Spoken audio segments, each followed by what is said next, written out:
나발의 포악한 대답 때문에 나발의 집은 큰 위기에 봉착하게 되었습니다. 그때 나발의 한 종이 나발의 아내 아비가일에게 알렸고, 아비가일은 이 문제를 해결하기 위해서 급하게 나섰습니다.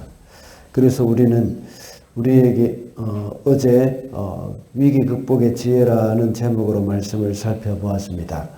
위기를 극복하기 위해서는 해야 할 말과 그 대상을 구분하는 지혜가 있어야 하고, 사람의 마음을 풀어주는 지혜가 있어야 한다고 했습니다. 오늘은 나발의 가족을 죽이려고 부하들을 데리고 오는 다윗을 아비가일이 만나는 장면이 나옵니다. 아비가일은 다윗에게 간곡히 부탁을 하면서 다윗의 분노를 잠재웠고 그의 가정도 구원하게 되었습니다. 아비가일의 지혜로 그 갈등을 극복하게 되었던 것입니다. 그래서 어제는 위기 극복의 지혜라는 말씀으로 살펴봤지만, 오늘은 갈등 극복의 지혜에 대해서 살펴보도록 하겠습니다. 첫째로 갈등을 극복하기 위해서는 낮아져야 합니다. 23절입니다. 아비가일이 다윗을 보고 급히 나귀에서 내려서 다윗 앞에 엎드려 얼굴을 땅에 대고 절을 하였다. 남편 나발은 교만하여서 다윗의 요청을 거절할 뿐만 아니라 다윗에게 모욕감까지 안겼습니다. 그것이 바로 갈등의 시작이었습니다. 그런데 방금 읽은 본문에서 아비가일은 다윗을 보자마자 나귀에서 내려서 다윗 앞에 엎드려 얼굴을 땅에 대고 절을 했습니다. 아비가일의 낮아진 모습을 묘사하고 있는 것입니다. 이렇게 하는 것이 바로 갈등 극복의 시작이 되는 것입니다. 우리는 높아지려고 하면 갈등이 생기지만 낮아지려고 할 때는 갈등이 없어집니다. 모든 갈등의 배후에는 교만이 있지만 겸손할 때는 화평하게 된다는 것이죠. 예수께서 낮아지셔서 이 땅에 오셨을 때 하나님과 인간 사이에 화평이 있었습니다. 낮아지는 지혜도 역시 우리의 힘으로는 불가능합니다. 하나님의 은혜를 구해야 합니다. 이러한 겸손도 역시 영적인 문제이기 때문입니다. 악한 사단이 교만해서 타락하였고, 아담도 역시 하나님과 같이 되고자 하는 그 교만이 있었기 때문에 그는 하나님 앞에 징계를 받게 되었고, 또한 선악과를 먹게 되었던 것입니다. 교만은 사단의 성품이고 낮아짐은 우리 주님의 성품입니다. 악한 죄성을 가진 인간으로서는 낮아지기가 참 어렵습니다. 불가능하다고 볼 수 있습니다. 그래서 늘 우리는 하나님의 은혜를 구해야 합니다. 그래서 성령님이 우리 속에 거하셔서 우리에게 주님의 마음을 품게 하실 때에 낮아질 수가 있습니다. 그렇게 할 때 우리 형제 간의 갈등, 이웃 간의 갈등, 가족 간의 갈등을 우리는 극복해 나갈 수가 있는 것입니다. 그래서 겸손히 서로의 연약함을 인정할 때에 갈등을 극복할 수 있다는 것입니다. 둘째로 갈등을 극복하기 위해서는 책임을 져야 합니다.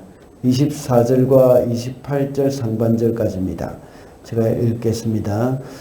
그런 다음에 아비가일이 다윗의 발 앞에 엎드려 애원하였다. 죄는 바로 나에게 있습니다. 이 종이 말씀드리는 것을 허락해 주시고 이 종의 말에 귀를 기울여 주십시오. 28절 상반절에는 이 종의 허물을 용서해 주시기 바랍니다.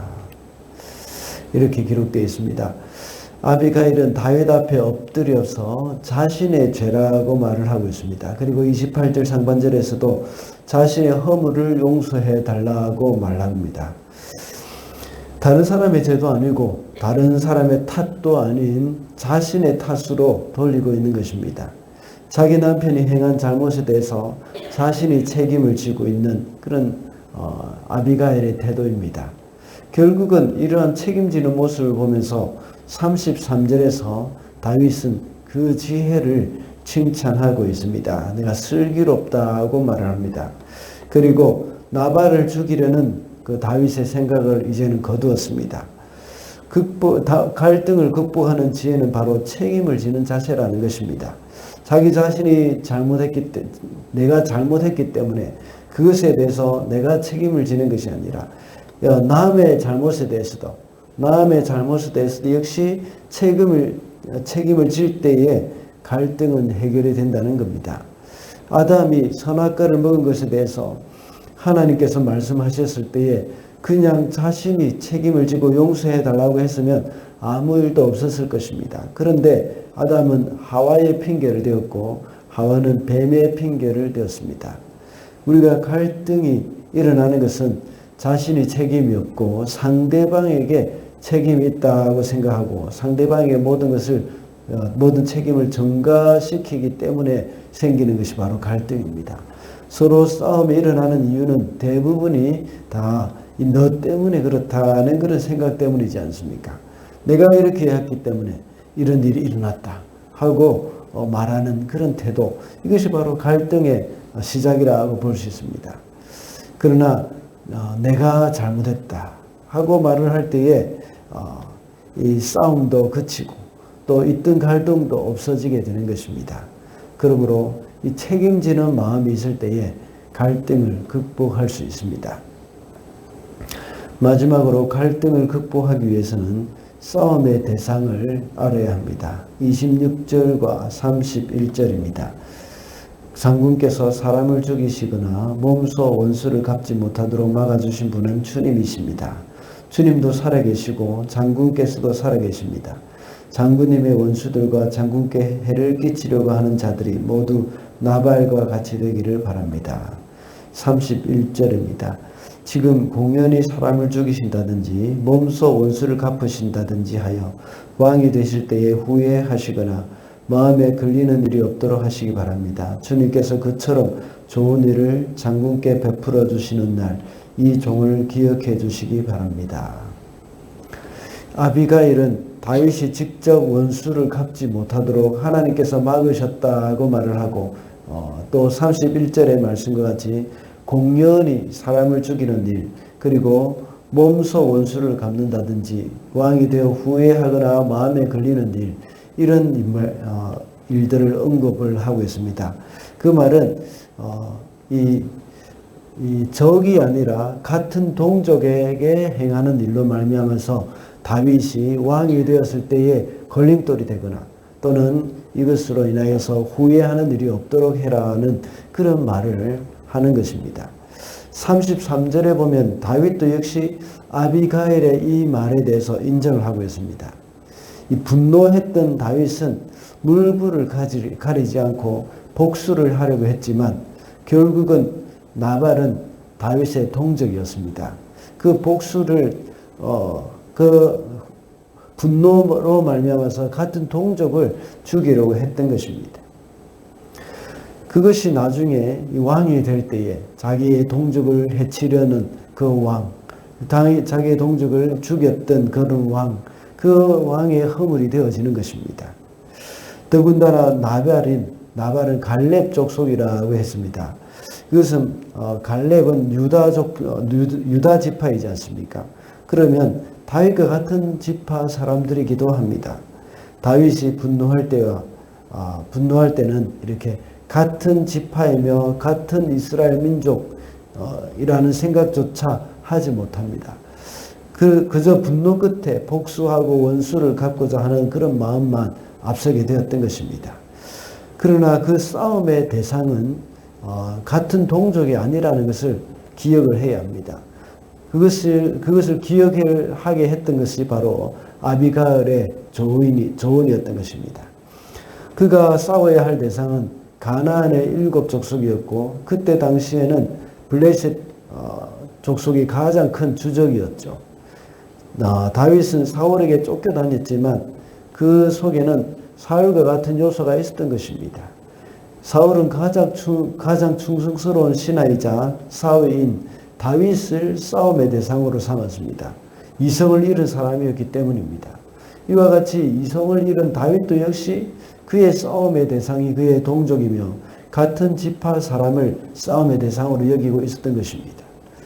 우리 성도들도 싸움의 대상이 누구인지 잊어서는 안 됩니다. 우리도 자칫 다윗이나 사울과 같이 이성을 잃어버리면 사랑하는 가족이 우리의 싸움의 대상이 되고 맙니다. 그리고 사랑하고 또 한 공동체인 그런 형제 자매가 우리의 싸움의 대상이 되고 만다는 것입니다.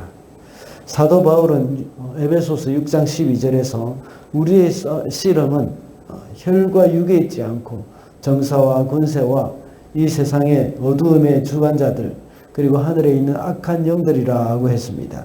우리의 싸움의 대상은 악한 마귀 사단이라는 사실을 우리는 잊어서는 안 되겠습니다. 사단은 항상 자신은 쏙 빠집니다.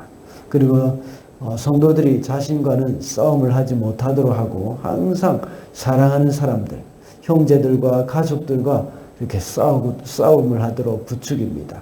그러므로 갈등을 극복하기 위해서는 이 싸움의 대상을 아는 지혜가 필요하다는 것입니다. 말씀을 맺겠습니다. 오늘은 갈등 극복의 지혜라는 제목으로 말씀을 살펴봤습니다. 갈등을 극복하기 위해서는 낮아져야 하고 책임을 져야 하며 싸움의 대상을 바로 알아야 한다고 했습니다. 오늘도 하루를 살아가면서 갈등을 극복할 뿐만 아니라 더 나아가서 화평케 하는 삶을 살아가는 저와 여러분이 되시기를 바랍니다.